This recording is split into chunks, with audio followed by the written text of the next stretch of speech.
because they're laying the groundwork for a regulatory push against social media in 2018. All right, you just heard former President Barack Obama talking about the issue. Virginia Senator Mark Warner is also building a case against Facebook. Ryan Khurana, a Young Voices advocate and research fellow with the Consumer Choice Center, joins us now. Ryan, thanks so much for joining us. Thank you. So give us an idea. We understand the pushback, but explain to our viewers why lawmakers, why President Obama was talking about this concern for the media consumption or what's going out through sites like Facebook. Well, there is a really real problem with things like fake news. It's not very easy to verify what you're seeing. And there's a problem about privacy. You don't know who someone is on the internet that can get away with a lot of stuff.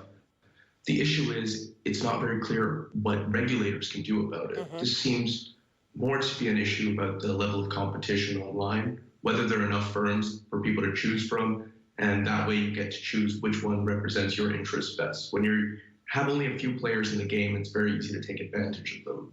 It also seems like the current groundwork as it pertains to laws, certainly they were thought up years and years before social media exploded onto the scene. So that's another slippery slope that lawmakers have to traverse. Well, it's important to remember that this isn't a completely new phenomenon. Like, fake news has existed for hundreds of years, really.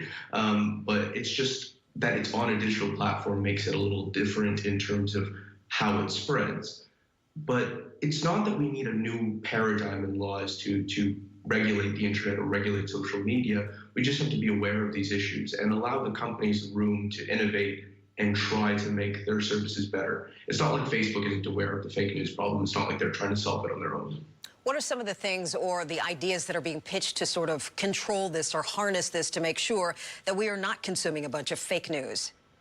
So a few of the regulations that are proposed, one includes the idea of holding companies like Facebook responsible for what their users post online. Now, that's quite a worrying regulation because it's much easier for a big company like Facebook to comply with than it is for a smaller startup to tell its users what they can and cannot post.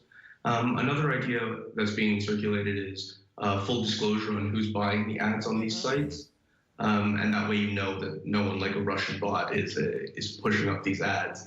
But again, that has some worrisome connotations because, again, smaller sites, that's where they get their revenue from. And it's much easier for Facebook to get rid of a few advertisers, but much harder for a startup to. Right. All right. Ryan Khurana, thank you very much. Appreciate your perspective.